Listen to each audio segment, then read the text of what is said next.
is over here on the side, and I just want to say, I know y'all used to hearing Darlene McCoy. It's Darlene Jackson now. Sorry, Miss Jackson. ATL. Listen, I'm very excited to see so many of us that are serious about our health. If you're serious about your health, that means you're serious about your life and you're serious about your existence. So God bless you for being here. We are going into a part of this panel. We're going to bring up a panel that I feel like is one of the most important panels on this lineup. Has anybody ever had cancer? Anybody ever had to deal with cancer in their family? It is rampant. And I'm going to tell you, in my family, it is very, very rampant. And I am excited about this panel because there's some very, very good information that you're going to find out that sometimes you can't find out in the doctor's office. Sometimes you can't read about this information you're going to receive, on Google. You can't see it even on the internet. So I am excited to introduce this cancer prevention and the danger of artificial sweeteners is what they're going to talk about, and then back to school nutrition for kids. We have Dr. Reginald Mason, Ethel Richards, and Dr. Jennifer Rooks. I'm going to tell you about each one of them as they come and approach the stage. Miss Ethel Richardson, she's going to be talking about back to school nutrition. She's also known as the plant-based Nutritionista. Can't wait to hear about this. She is the founder of and the chief inspiration officer of Eat More Plants. I eat more plants. I do too, though.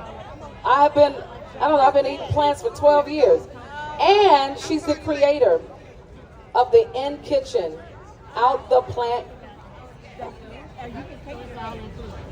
In the Kitchen with the Plant-Based Nutritionista podcast. Listen, I'm telling you, when I tell y'all I need my reading glasses, sunglasses and reading glasses ain't the same thing. But they exist to inspire you with practical tools and tips and information to take your health back one meal at a time by eating more plants and moving your body. Ethel believes in this so much that she trademarked the simple equation: gut health plus movement equals mental health, to help you to remember the interconnectedness and the importance of food movement on how we think and move through all of the spaces that we call community and the way that we do life. So I want you all to welcome to the panel Miss Ethel Richards. Also, come on, Ethel, honey. I can't wait to hear from you.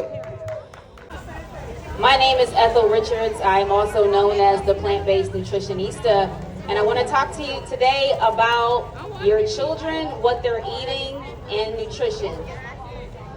We're back to school. Yes? Can y'all hear me? Okay. All right, so I want to start this out by saying I want to focus on artificial food dyes and what that does to our kids' behavior, and talk to you about some of the things that they can eat in place of that still gives them that same joy and excitement. So if you pay attention to what's on the nutrition label, there are certain dyes listed like red 40, yellow 5, yellow 6, blue 1, and green 3. And quiet as it's kept, red 40 causes ADHD-like behavior. So hyperactivity, impulsiveness, irritability, brain buzzing, things like that. And after your child consumes that red 40, that stays in their system for about 1 to 2 days. When we talk about green 3, our children will experience things like mania, hyperactivity, and feelings of a high or a euphoria, so they can't calm down. And that's very similar to bipolar disorder, and that lasts about 12 hours. For blue 1, you can expect to see your child being moody, fatigued, and also irritable, and that lasts about 24 hours. And then when we talk about yellow 5 and yellow 6, You can expect to see anxiety, aggravation, aggression, defiance, and violent outbursts, as well as suicidal thoughts. And this is similar to what we call oppositional defiant disorder or conduct disorder, and that stays in their system for about 5 days.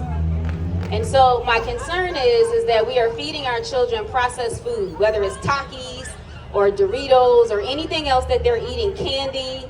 Some of these things are even in our skincare products. And then we see behaviors from our children in school or other places that we can't seem to explain. And medication is probably not the answer, it's what they're eating. So I propose to you, if you don't know what's causing their behavior, remove that from their diet for 2 weeks. And look at around day 5 or 7 and ask them how they're feeling. And you might be asking, well, what do I give them? You give them whole plants.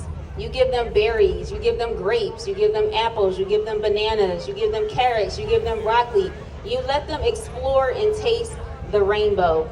And I invite you to join them in that journey so that they're not alone. And ask them to describe specifically what they are feeling. Because it may not be in terms that you are used to hearing, but as a child, they may say, I don't know, I just feel weird.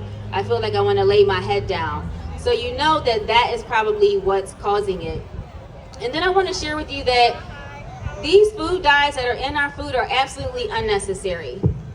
Our international partners have banned these food dyes in their food because they know and they see the research that it can be harmful to our health, not only as adults, but also as children. But for whatever reason, it's allowed here in the United States. So I am here to inspire you to take your health back one meal at a time by eating more plants. And plants consist of fruits, vegetables, beans, legumes, herbs, spices, nuts, and seeds. Those are all the options you have that you can give your children so that they can thrive from the inside out. And if you want to learn more, I'm holding a free mini nutrition masterclass on Friday, August 18th. You can go to my website, ieatmoreplants.com, and register, and we will see you there. Thank you.